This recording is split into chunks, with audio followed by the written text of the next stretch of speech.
제가 어제 굉장히 재밌는 걸 해봐서 한번 소개해보고자 컨텐츠를 제작하게 되었습니다. 어, 제가 국어교사로 고등학교에서 일을 하고 있는데요. 아이들에게 국어 중에서 뭐가 제일 어려워? 라고 물어보면 높은 확률로 고전을 얘기합니다. 근데 사실 고전이 가장 쉽거든요. 굉장히 뻔한 스토리, 그리고 뻔한 인물들 중에서 그 흐름만 알고 거기에서 달라지는 것들만 알면 되게 쉽게 공부할 수 있는 부분인데 왜 어려울까라고 생각을 해봤는데, 제가 얻은 결론은 일단 첫 번째 익숙하지 않은 사회 환경, 그리고 뭐 두 번째 익숙하지 않은 어휘와 그 흐름, 그리고 세 번째는 아무리 자기들이 생각을 해봐도 여기에 공감을 할 수가 없는 거예요. 왜냐면 지금 뭐 2000년 전에 그 이집트 파피루스에 써있다고 했다듯이 세대 간의 차이가 진짜 크고 세대 간에 서로서로 이해를 못하는 일들이 되게 많잖아요. 근데 몇백 년 전의 이야기고 그땐 이게 당연하게 받아들여졌다는 것을 너무 이해하기가 어려운 거죠. 아이들은 지금은 내가 왜 사회의 관습에 따라서 왜 내가 그런 주체적인 선택을 하지 않고 그런 룰에 따라서 뭐 자살을 한다든지 뭐 이런 것들을 이해할 수가 없는 거예요. 아니면 뭐 정절을 강요당한다든지 이런 것들을 이해할 수가 없는 거죠. 사실은 근데 국어교사인 저조차도 가끔 이해할 수가 없는 부분이 있거든요. 그래서 저는 오늘 무엇을 해봤냐면요, 고전소설을 해체해서 인터랙티브 챗봇을 제작해보는 일을 해봤어요. 사실 제가 먼저 처음에 그렸던 그림은 여러 개의 고전소설들을 다 쪼개가지고 그 서사들을 오가는 거였거든요. 근데 아직까지 제가 거기까지는 도달하지 못한 것 같고요. 제가 어제 해본 그 결과물을 한번 보여드려 보도록 하겠습니다. 이거를 제가 처음에 만든 다음에 수업에 적용을 해보고 싶어가지고 모티프라든지 그런 문학적인 용어도 담아달라라고 했는데 제미나이가 그걸 좀 잘해주더라고요. 그래서 두 개, 제미나이와 챗GPT에게 사실 같은 것을 요구했어요. 근데 챗GPT한테 처음에 바이브 코딩을 하고 싶어라고 얘기를 했고요. 제미나이에게는 처음부터 캔버스 모드를 들어가면 코딩을 할 수 있기 때문에 그냥 명령어를 먹였습니다. 다음에는 똑같은 명령어를 넣었어요. 한국의 고전소설들의 이야기를 해체해서 인터랙티브 챗봇을 만들고 싶어 막 이러면서 뭐냐면 뭐 주체성이라든지 뭐 내가 이야기를 선택할 수 있는 그런 여지를 다 주면 좋겠다. 그러니까 인터랙티브가 뭔지 아시죠? 뭐냐면 처음부터 끝까지 서사가 정해져 있는 것이 아니라 중간에 어떤 변곡점들에서 어떤 선택을 함에 따라서 이야기의 결말이 달라질 수 있는 걸 얘기하거든요. 근데 저는 사실은 고전소설도 그렇고 더 나아가서 가끔 저는 일제강점기의 소설들, 저는 솔직히 말하면 뭐 이효석의 메밀꽃의 무렵이라든지 이런 것들도 별로 좋아하진 않거든요. 뭔가 그때 당시에는 낭만이었을지 모르겠지만 지금 생각해보면 굉장히 범죄적인 행위 아닌가라는 생각을 가끔 하기 때문에, 그래서 이렇게 담아봤는데요. 쭉 제가 코딩한 내용이 있는데 굉장히 지루하니까 쭉 올려볼게요. 이렇게 올렸고요. 쭉 올려가지고 결국 어떤 결과물이 나냐? 두둥. 너무 많이 올려야 되네. 면요, 일단은 제미나이 꼴부터 보여드릴게요. 왜냐면 제미나이는 바로 보여드릴 수 있기 때문에 여기에서 캔버스 미리 보기 기능으로 보여드릴 수 있습니다. 얘는 그 월영의 대안적 서사기행. 사실은 솔직히 말하면 저는 이렇게 만들고 싶었던 건 아닌데 이제 월영이라는 애를 제미나이가 설정을 했더라고요. 그래서 저장된 서사 기록이 발견되었습니다. 이어가기 새로 시작, 이런 기능도 제가 넣어달라고 했더니 넣어줬고요. 저는 새로 시작을 해보겠습니다. 이제 월영의 심리 서사 상태를 주체성, 애정, 수능, 정절 50, 50, 50, 50으로 잡고 이야기를, 원래는 처음에 여기 시작하기 버튼이 있는데 지금 제가 새로 시작을 눌렀더니 바로 시작하기 버튼이 눌린 거예요. 그래서 지금 춘향전 소설을 시작합니다. 그랬을 때 주체성이 55, 애정 52, 수능 45, 58. 춘향이는 조금 주체적이니까 이렇게 보이시죠? 여기 학습 분석 영역에 문학 주제, 핵심 문학 용어, 그리고 모티프 이렇게 들어가 있는 게 보이실 겁니다. 그리고 이제 선택을 할 수가 있어요. 사또의 부당한 요구에 굴하지 않고 더 강하게 저항하며 백성들에게 억울함을 호소하여 부패의 권력에 민낯을 드러내리라. 이거는 저항 모티프라고 해서 춘향전 테마. 그리고 홀로 남으실 어머니를 생각하니 마음이 아파 사또의 폭정으로부터 벗어나서 어머니를 봉양할 길을 찾아 헌신하리라. 효행 모티프인 심청전 테마입니다. 처음에 춘향전을 시작을 했기 때문에 제가 한번 심청전을 선택해보도록 할게요. 저는 사실 춘향전을 너무 택하고 싶은데 택했습니다. 그랬더니 이제 여기 제가 왜 이 선택을 했는지 쓸 수가 있고요. 제 이야기를 재조합 중입니다. 보이시나요?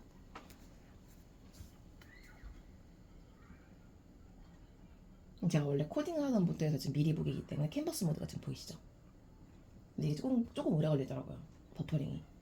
그래서 저는 케이크 먹으면 살려고 케이크를 가져왔는데 안 보이네요.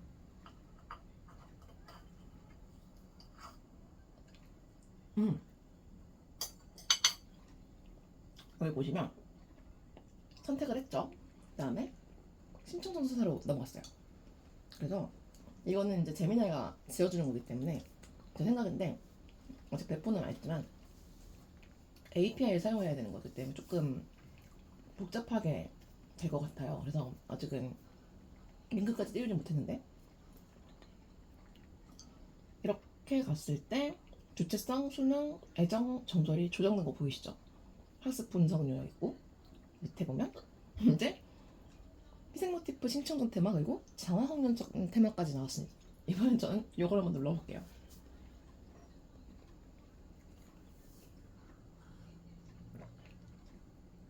제가 어저께 만드는데 급해가지고 끝을 보지 못했고요. 이런 식으로 이야기가 막 생성이 됩니다.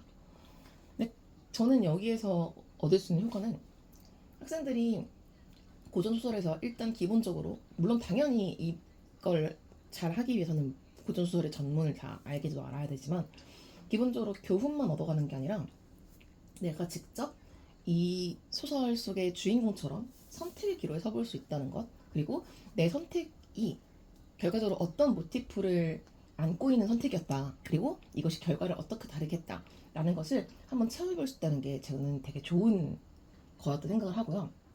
사실 제가 좀 어저께는 급 아이디어를 브레인스토밍 하느라고 정교하게 짜지 못했는데요. 그 이야기가 넘어가는 그런 부분들을 정교하게 짜면 아이들이 좀 더 재밌게 그리고 그 이야기를 잘 인지하면서 볼 수 있지 않을까 싶습니다. 저 잠깐 제가 가스밸브가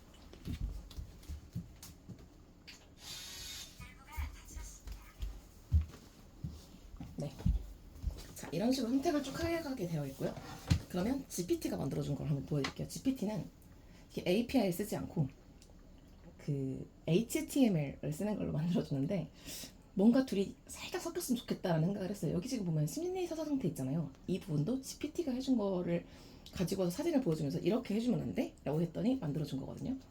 그래서 두 개를 병행해서 쓰는 게 되게 의미가 있구나 라는 생각을 했고요. 자 얘는 이렇게 나옵니다. 고전 멀티팩이라고 있는데 지금 제가 두 개 있거든요. 심청전이랑 춘향전이 있는데 네, 일단 저는 춘향전으로 한번 가보도록 하겠습니다. 춘향전이 좀 더 좋아서. 광안로 다놓은 날에 이몽룡과 눈이 마주칩니다. 근데 이때 방자와 기녀들의 시선이 스치죠. 한 번의 만남이 평생을 바꿀 수도 있다. 이때 몽룡이 조심스럽게 청합니다. 천천히 마음을 나눌 수 있겠소? 라고 이렇게 얘기를 하죠. 그럼 나는 뭘 선택할 거냐? 사랑을 받아들인다. 신민철을 이유로 거절한다. 유보한다. 저는요 일단 유보한다를 선택해볼게요. 그럼 이제 여기서 자율성 1, 사랑 0, 명예 0 해서 여기 숫자 변화 보이시죠? 그리고 여기서 합본 이야기가 나오게 되어 있어요. 언약을 지키며 기다린다 누르면 네 이제 명예의 저를 균형을 되찾는다. 네 그쵸? 너무 근데 게임 같지 않아요? 그 다음으로 변학도가 부임을 합니다. 이때는 정면 거절을 선택해 볼게요. 그러면 이제 명예와 자율성이 올라갑니다. 그리고 여기서는 끝까지 버틴다. 그쵸? 이렇게 되면 이제 몽룡이가 돌아올 때까지 오는 거예요. 그런 다음에 재회 자립 계약이 있는데 여기에서 가장 신여성 같은 자립을 한번 선택해 볼게요. 그러면 이제 자율성 5, 명예 4, 수능도 생존력 사랑한 빵 이렇게 가는 걸로 바뀝니다. 춘향도 서사가 바뀔 수가 있죠. 너무 재밌지 않습니까? 제가 이거 짤 때 자율성이 8까지 올라갈 수 있게끔 되어 있는데 자율성이 뭐 얼마를 넘으면 그 하나의 스테이지가 갱신이 돼요. 요렇게 설계를 해놨는데 지금 그 설계가 뭔지 기억이 안 나서 한번 흐름만 쭉 보여드렸습니다. 이런 애들을 사실 만드는데 얼마나 걸렸냐면요. 처음에 만드는 데는 진짜 얼마 안 걸렸는데 계속 옵션을 추가하고 뭐 작품도 추가해줘 아니면 단계를 추가해줘 아니면 이렇게 고쳐줘 해서 이게 지금 얘 같은 경우 4판이거든요. 이렇게 만드는데 한 1시간 반 정도 걸린 것 같아요. 이런 식으로 사실은 제가 전혀 그런 프로그램 언어를 모르는데 제가 생각하는 것을 구현할 수 있다라는 게 너무 신기하잖아요. 그래서 여러분께도 한번 보여드리고 싶어가지고 한번 찍어봤습니다. 이렇게 해서 저는 수업에 여러 가지로 적용을 해볼 수 있을 것 같아요. 일단 첫 번째로는 정보교과에서는 이런 것들을 직접 만들어보는 수업을 해볼 수 있을 것 같고요. 근데 다만 아마 그런 리미트가 안 걸리고 계속 만들려면 유료 버전이 필요하긴 하겠죠. 그리고 국어교과, 제가 하는 국어교과에서는 되게 다양하게 활용할 수 있을 것 같아요. 얘는 지금 처음이니까 처음 만들어 놓은 건데 실제로 고전소설에 대해서 몇 개의 고전소설에 대해서 정말 정밀하게 구조를 넣고 그 구조에 따라서 분화되는 이야기들을 이제 믹스할 수 있게끔 만들어 놓으면 되게 재밌겠다는 생각을 저는 했습니다. 어쨌든 그리고 저 여기 교사형 모드가 있어요. 교사형 모드를 켜면 여기에 뭐 수업 목표가 이거고 평가 루브릭이 이거고 이런 것도 띄울 수가 있습니다. 이렇게 할 수가 있었다라는 것을 보여드리고요. 네, 흥미롭지 않습니까? 이렇게 오늘은 태블릿을 이용해서 코딩을 하고 그리고 그 코딩한 결과물을 가지고 수업을 구현해보는 것을 한번 생각해봤어요. 네, 이렇게 소개해드리고 저는 좀 더 정교화해보러 떠나보겠습니다. 안녕.